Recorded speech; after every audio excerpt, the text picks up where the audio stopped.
అందరికీ నమస్తే అండి. మన ఛానల్ సబ్స్క్రైబ్ చేయండి, లైక్ కూడా చేయండి. సో మిథున్ రెడ్డి గారిని ఎలాగైతే అరెస్ట్ చేయడం అయితే జరిగింది.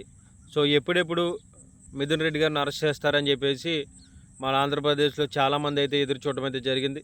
సో ఏంటంటే మిథున్ రెడ్డి గారిని అరెస్ట్ చేస్తే జగన్మోహన్ రెడ్డి గారి కుడిభుజాన్ని దెబ్బతీసినట్టుగానే వీళ్ళు భావిస్తున్నట్టుగా అర్థమవుతోంది. ఎందుకంటే లిక్కర్ స్కామ్లో ఏమీ జరగకపోయినా సరే ఏదేదో జరిగిందని చెప్పేసి జగన్మోహన్ రెడ్డి గారికి ఉన్నటువంటి సన్నిహితులుగా జగన్మోహన్ రెడ్డి గారు కూడా గతంలో నా సొంత తమ్ముళ్ళు లాంటి వాడు మిథున్ రెడ్డి అని చెప్పేసి ప్రచారంలో చెప్పడం జరిగింది. సో ఢిల్లీ స్థాయిలో కూడా రాజకీయాలు చేయగలిగినటువంటి మేధస్సు ఉన్నటువంటి మిథున్ రెడ్డి గారిని అరెస్ట్ చేస్తే ఆ పార్టీ మరింతగా కుదేలవుతుందని చెప్పేసి ఒక పక్కా ప్లాన్తో ప్రీ ప్లాన్తో మిథున్ రెడ్డి గారిని లిక్కర్ స్కామ్లో ఇరికించి ఆయన అరెస్ట్ చేసినట్టుగానే మనకు కనబడుతోంది.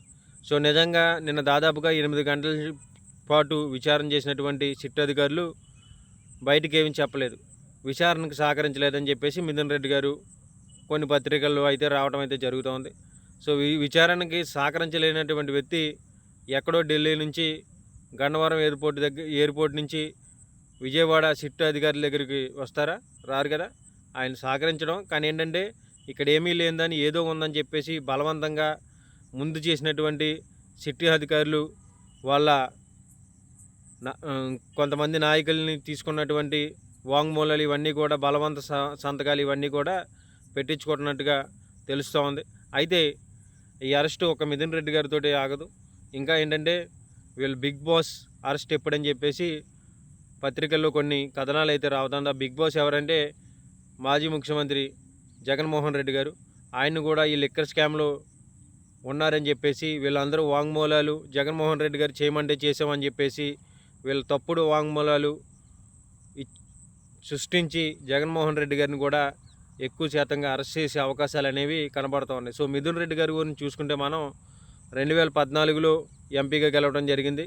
పార్టీ ఓడిపోయినప్పటికీ 2019 వచ్చేయడానికి కూడా పార్టీ అధికారంలో 151 స్థానాలు వచ్చినా సరే ఆయన కూడా ఎంపీగా గెలవడం జరిగింది. సో 2024 వచ్చేయడానికి పార్టీకి 11 సీట్లు వచ్చినా సరే ఆయన 3 ఎంపీలతో పాటు మళ్ళీ గెలవడం అయితే జరిగింది. ఆయన ఒక ఏంటంటే రాజకీయాల్లో ఆరితేరినటువంటి నాయకుడిగా ఆయన ముందుకు వెళ్తూ ఉన్నాడు. చిత్తూరు జిల్లాలో పెద్దిరెడ్డి రామచంద్రారెడ్డి గారి కుటుంబానికి ఎదురు లేదని చెప్పేసి చంద్రబాబు నాయుడు గారు ఒక కుట్రతో కూడా మిథున్ రెడ్డి గారిని అరెస్ట్ చేసే అవకాశాలు కూడా ఉంటాయి. ఎందుకంటే పెద్దిరెడ్డి రామచంద్రారెడ్డి గారు, చంద్రబాబు నాయుడు గారు వీళ్ళిద్దరూ కూడా కాలేజీలో పోటాపోటీన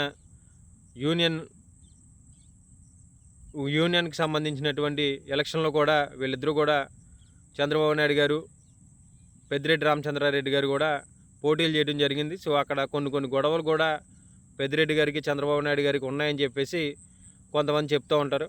అయితే ఆ జిల్లాలో రాజకీయంగా పెద్దిరెడ్డి గారే మనకి శత్రువుగా కనబడుతున్నారని చెప్పేసి ఆ కుటుంబాన్ని అణిచివేయాలని చెప్పేసి గతంలోనే 2014లోనే మిథున్ రెడ్డి గారి మీద కొన్ని ఫాల్స్ కేసులు పెట్టడం. సో తద్వారా ఏంటంటే మళ్ళీ వైఎస్ఆర్ కాంగ్రెస్ పార్టీ అధికారంలోకి వచ్చాక వాళ్ళని విచారిస్తే వాళ్ళు చెప్పమన్నారు, చేయమన్నారు, అందుకే మేము తప్పుడు కేసులు పెట్టామని చెప్పేసి వాళ్ళ నోటంతో మళ్ళీ చెప్పించడం. సో ఈరోజేమో మళ్ళీ మిథున్ రెడ్డి గారి అరెస్ట్ని చూసుకుంటే చిత్తూరు జిల్లాలో మాకు ఎదురు ఉండకూడదని చెప్పేసి ఒక తప్పుడు ఉద్దేశంతో చంద్రబాబు నాయుడు గారు కూడా మిథున్ రెడ్డి గారిని మరి అరెస్ట్ చేసి ఉండొచ్చు. ఎందుకంటే కేవలం ఏంటంటే మిథున్ రెడ్డి గారి పార్టీ వ్యవహారాలు కానివ్వండి, జగన్మోహన్ రెడ్డి గారికి అత్యంత సన్నిహితుడిగా ఉంటా ఉన్నాడు. సో జగన్మోహన్ రెడ్డి గారికి మనం దెబ్బ కొట్టాలంటే మిథున్ రెడ్డి గారిని అరెస్ట్ చేసి మిథున్ రెడ్డి గారు జగన్మోహన్ రెడ్డి గారి గురించి వాంగ్మూలాలు ఇచ్చారు అని చెప్పేసి ఇవి కూడా ప్రచారం చేసి తద్వారా ఏంటంటే జగన్ సార్ను కూడా అరెస్ట్ చేసే అవకాశాలు కూడా ఎక్కువ శాతంగా ఈ లిక్కర్ స్కామ్లో కనబడుతూ ఉన్నాయి.